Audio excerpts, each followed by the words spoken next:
नमस्कार, good news के एक और एपिसोड के साथ मैं शहला निगार एक बार फिर आप सबके सामने हाजिर हूं। तो आइए जल्दी से देखते हैं कि क्या कुछ है आज के प्रोग्राम की हाइलाइट्स। नोएडा का दवा बैंक, जहां बची दवाइयां बन रही हैं जिंदगी की उम्मीद। 15 दिनों तक पौधों को पानी देगा स्मार्ट गमला। जीटीयू स्टूडेंट्स का कमाल का इनोवेशन। जेल नहीं, हुनर की पाठशाला। बीकानेर सेंट्रल जेल में बदल रही है कैदियों की दुनिया। महिला शक्ति का स्वादिष्ट मॉडल, लोकल से ग्लोबल की ओर बढ़ते कदम। पहाड़ों की मेहनत अब विदेशी बाजारों में बिखेरेगी मिठास। हम अक्सर अपने घरों में बची हुई दवाओं को जरूरत ना होने पर उसे कूड़े में फेंक देते हैं, लेकिन क्या कभी आपने सोचा है कि आपकी जो बची हुई दवाइयां हैं ये किसी की जान बचा सकती हैं? कल्पना कीजिए, आपकी अलमारी में जो बेकार दवाइयां पड़ी हैं, जिनकी एक्सपायरी डेट अभी नहीं हुई है, वो दवाइयां किसी और के काम आ सकती हैं, किसी और की जिंदगी को बचा सकती हैं। कुछ ऐसा ही काम हो रहा है नोएडा में। तो आपको लेकर चलेंगे नोएडा के दवा बैंक में।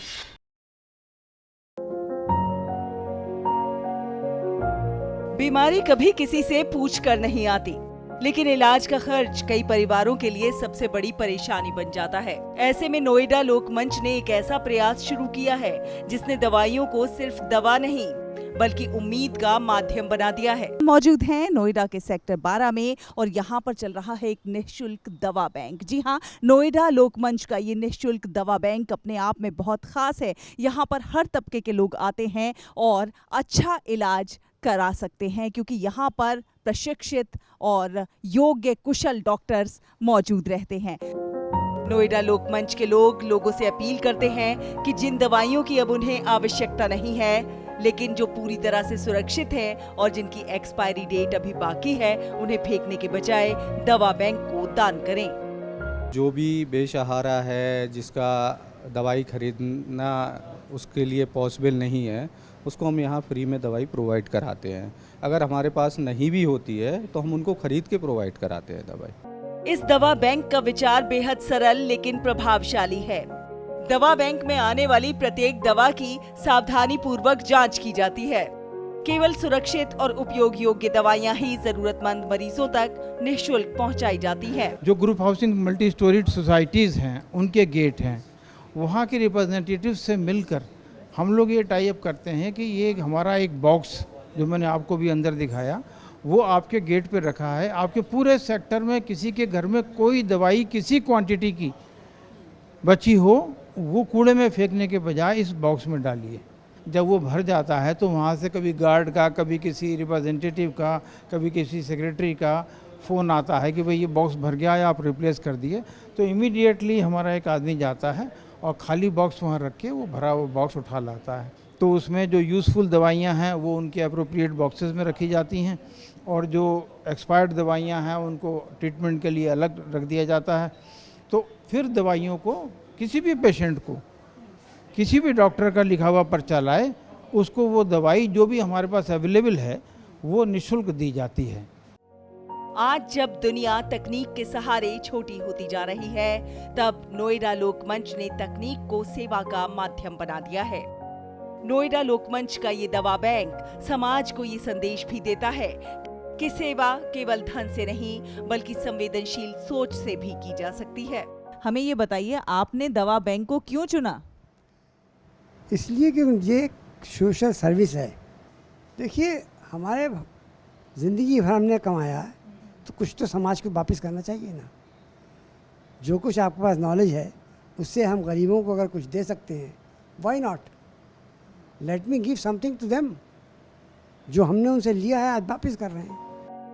लेकिन नोएडा लोकमंच की सेवा यहीं तक सीमित नहीं है। संस्था चिकित्सा विशेषज्ञों के सहयोग से लोगों को निःशुल्क ऑनलाइन चिकित्सा परामर्श भी उपलब्ध करा रही है।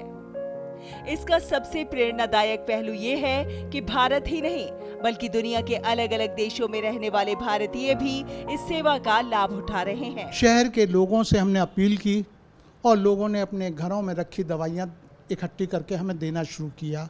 आज 54 जगह सेंटर्स पे हमारे दवा बैंक हैं, कलेक्शन सेंटर्स हैं, लोग वहाँ देते हैं। अगर ये लोगों का सहयोग नहीं हो तो हम इस काम की शुरुआत नहीं कर पाते।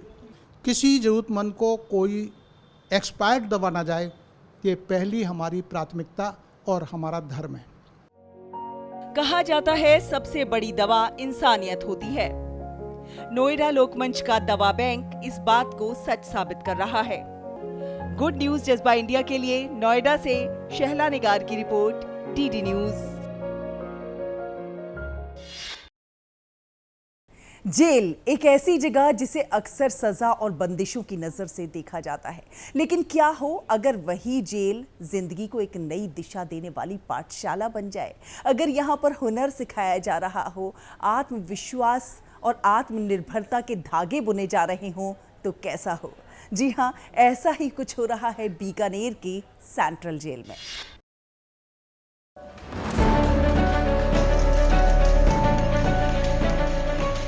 किसी भी समाज की असली पहचान इस बात से होती है कि वो अपने भटके हुए लोगों को किस तरह वापस मुख्य धारा में लाता है। बीकानेर सेंट्रल जेल की ऊंची दीवारों के भीतर आज इसी सोच का एक जीवंत उदाहरण देखने को मिल रहा है, जहां सुधार की परिकल्पना तकनीक के साथ मिलकर एक नई कहानी रच रही है।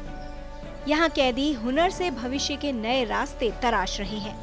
एक समय था जब जेल की उद्योगशाला में पारंपरिक मशीनों की धीमी आवाज के साथ काम चलता था।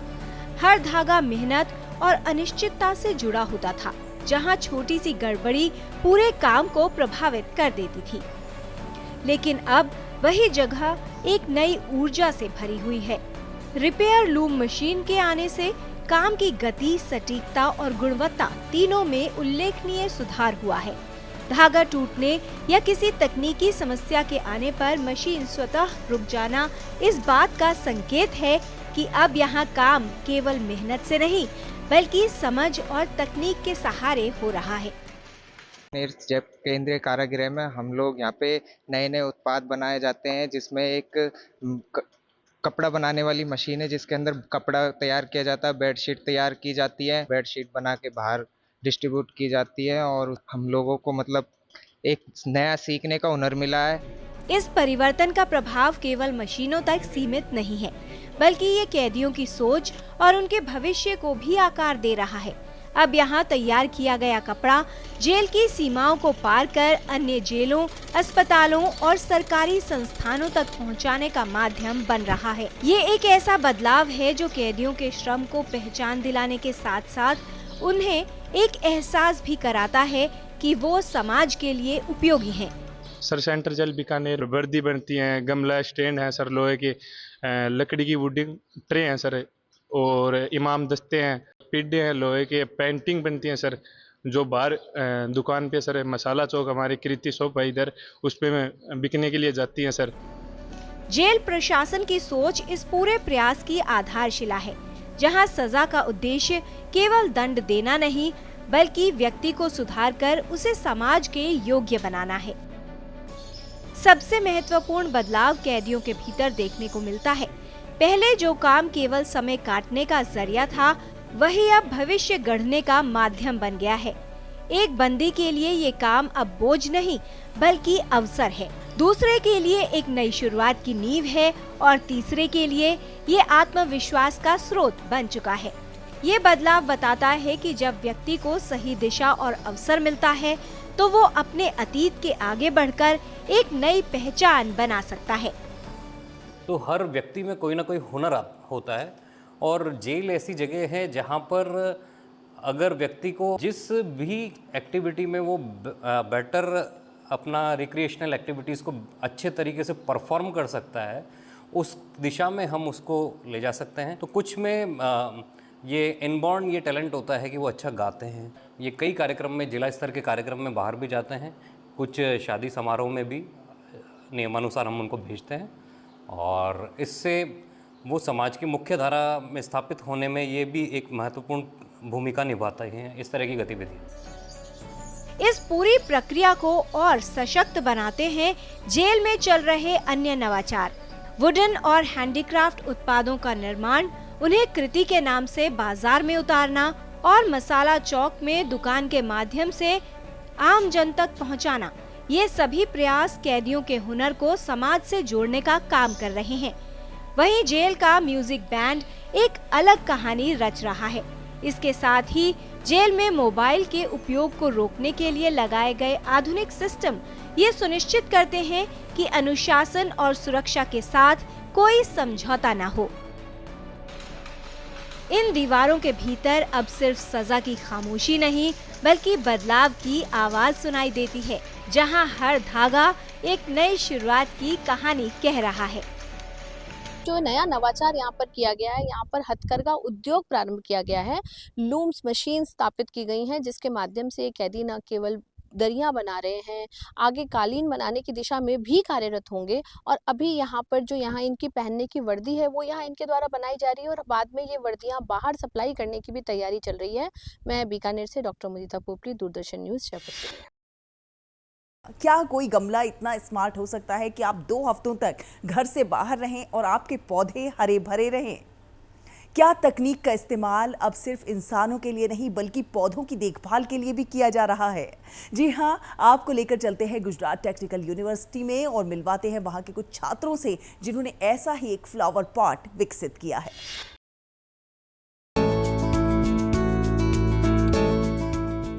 कई लोगों के लिए गार्डनिंग केवल एक शौक नहीं होती, बल्कि ये मन की शांति और प्रकृति से जुड़ने का एक खास माध्यम होती है। लेकिन आज की व्यस्त जीवन शैली में चाहे यात्रा हो या ऑफिस का काम, घर में लगे पौधों को समय पर पानी देना एक बड़ी चुनौती बन जाता है।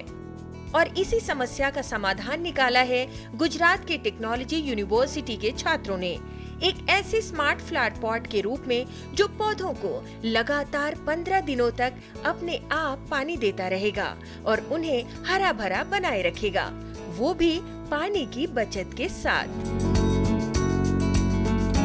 टपक सिंचाई तकनीक के बारे में हम वर्षों से जानते हैं, लेकिन अब छात्रों ने इसमें आधुनिक तकनीक का समावेश कर एक अनोखा नवाचार विकसित किया है। विशेष बायोडिग्रेडेबल प्लास्टिक से बनाए गए ये स्मार्ट गमले केवल देखने में ही आकर्षक नहीं हैं, बल्कि पर्यावरण के लिए भी पूरी तरह अनुकूल हैं। गमले के भीतर एक विशेष माइक्रोवॉल डिजाइन तैयार की गई है जो पानी को धीरे धीरे पौधों की जड़ों तक पहुंचाती है और लंबे समय तक आवश्यक नमी बनाए रखती है। तो हम बेसिकली ये जो पानी देंगे ये बाहर के साइड में देंगे, तो डायरेक्ट हम पानी मिट्टी में ना देते हुए बाहर साइड दे रहे, तो उसके थ्रू क्या होगा, जो डायरेक्ट रूट्स जो है वो वाटर के कांटेक्ट में नहीं आएंगे।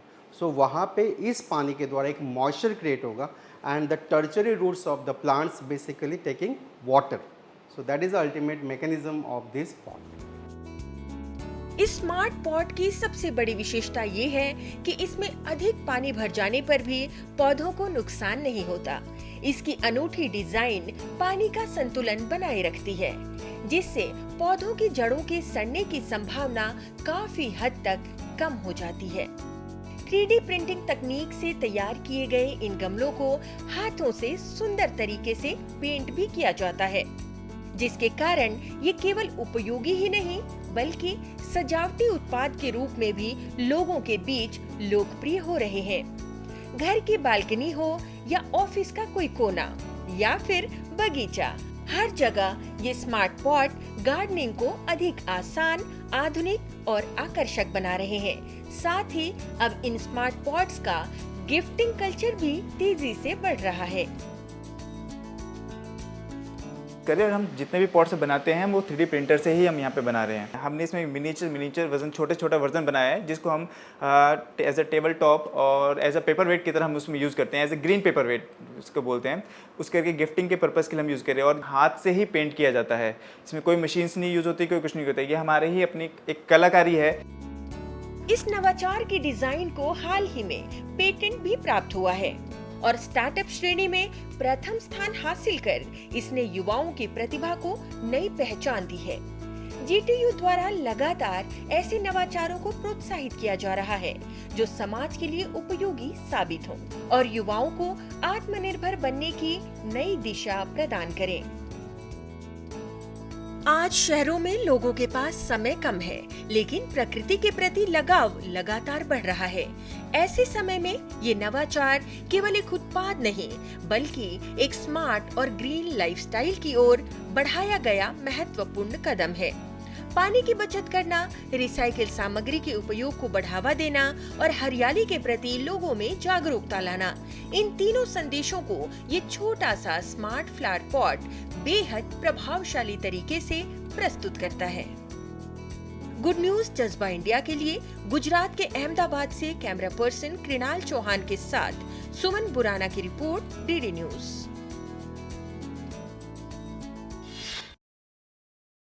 कहते हैं कि जब बदलाव की शुरुआत घर की चौखट से होती है तो उसकी गूंज पूरे समाज तक सुनाई देती है। छत्तीसगढ़ के कोरिया जिले के आनी गांव की महिलाओं ने भी कुछ ऐसा ही कर दिखाया है। यहाँ पर कोरिया मोदक तैयार हो रहे हैं जो कि न केवल स्वाद बल्कि सेहत और आत्मनिर्भरता का तड़का भी हैं। छत्तीसगढ़ के कोरिया जिले में महिला शक्ति, सामाजिक एकता और मातृ शिशु स्वास्थ्य सुधार की एक प्रेरणादायक पहल सामने आई है। बैंकुठपुर विकास खंड में ग्राम आनी में स्वयं सहायता समूहों की महिलाएं तैयार कर रही हैं कोरिया मोदक नामक पौष्टिक लड्डू, जो गर्भवती महिलाओं के बेहतर पोषण और स्वस्थ शिशु के जन्म में महत्वपूर्ण भूमिका निभा रहे हैं। ज्योति महिला स्वयं सहायता समूह और मां शारदा स्वयं सहायता समूह की लगभग 22 महिलाएं इस पहल से जुड़ी हैं। इन महिलाओं द्वारा तैयार किए जाने वाले कोरिया मोदक रागी, सत्तू, गुड़, मूंगफली, तिल, चना, जौ और घी जैसे पौष्टिक तत्वों से बनाए जाते हैं। गर्भावस्था के 5वें महीने से लेकर प्रसव तक महिलाओं को प्रतिदिन 2 लड्डू दिए जाते हैं, जिससे उन्हें आयरन, प्रोटीन और ऊर्जा की पर्याप्त मात्रा मिल सके। आंगनवाड़ी कार्यकर्ताओं और स्वास्थ्य विभाग के सहयोग से यह सुनिश्चित किया जा रहा है कि प्रत्येक पात्र गर्भवती महिला तक ये पोषण पहुंचे। इस पहल का सकारात्मक असर भी सामने आया है। जिले में कम वजन वाले शिशुओं के जन्म के मामलों में लगभग 57% की कमी दर्ज की गई है, जबकि 95.9% नवजात शिशुओं का जन्म वजन 2.5 किलोग्राम से अधिक पाया गया है। इसके साथ ही 100% गर्भवती महिलाओं का प्रारंभिक ANC पंजीयन और संस्थागत प्रसव सुनिश्चित हुआ है। ये पहल स्थानीय संसाधनों और सामुदायिक भागीदारी के साथ कुपोषण के खिलाफ एक मजबूत मॉडल बनकर उभरी है। इस कार्य से महिलाओं को आर्थिक सशक्तिकरण भी मिला है। जो गर्भवती माताएं हैं, जिसको हम लोग कोरिया मोदक लड्डू का प्रयास कर रहे हैं, उनमें स्वास्थ्य में विशेष सुधार हुआ है। गौरतलब है कि इन महिलाओं द्वारा प्रतिदिन 7,000 कोरिया मोदक तैयार किए जा रहे हैं और अब तक लाखों लड्डू वितरित किए जा चुके हैं।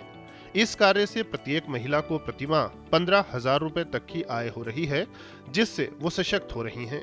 अलग अलग समुदाय की महिलाएं मिलकर जब ये काम करती हैं तो केवल लड्डू ही नहीं बनते, बल्कि समाज में एकता और विश्वास भी मजबूत होता है। हम लोग का पहले बेरोजगार थे, अब कोरिया मोदक लड्डू जब से बना रहे हैं तब से हम लोग का रोजगार सही चल रहा है। ये पहल महिलाओं को सम्मान और आत्मविश्वास दोनों दे रही है। आज कोरिया मोदक केवल एक पौष्टिक लड्डू नहीं, बल्कि महिला सशक्तिकरण, सामाजिक सद्भाव और स्वस्थ भविष्य की दिशा में बढ़ता एक प्रेरक कदम बन गया है।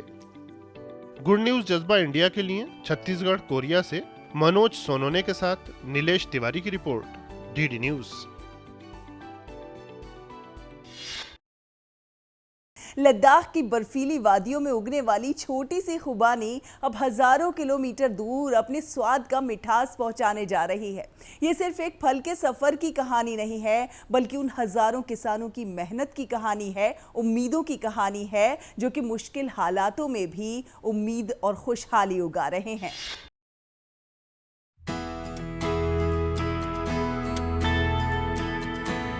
लद्दाख की अजीमो खास खुबानी की मिठास अब संयुक्त अरब अमीरात के बाजारों में धूम मचाने के लिए तैयार है।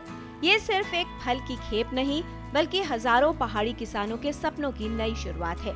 लद्दाख की धरती पर पैदा होने वाली खुबानी अपनी प्राकृतिक मिठास, कम खट्टेपन और औषधीय गुणों के लिए पहले से ही मशहूर रही है।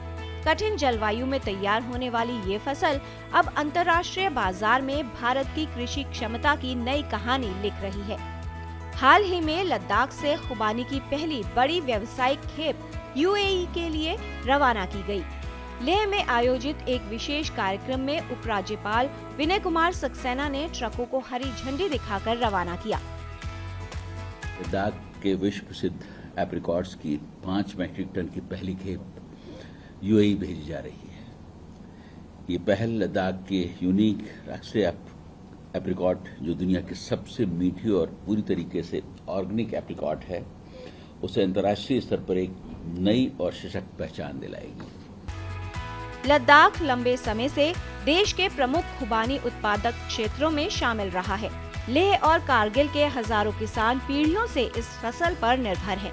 दूर दराज के गांवों से फसल को बाजार तक पहुंचाना आसान नहीं था। खराब मौसम, परिवहन की मुश्किलें और सीमित खरीदारों के कारण कई बार किसानों को अपनी मेहनत का उचित मूल्य नहीं मिल पाता था।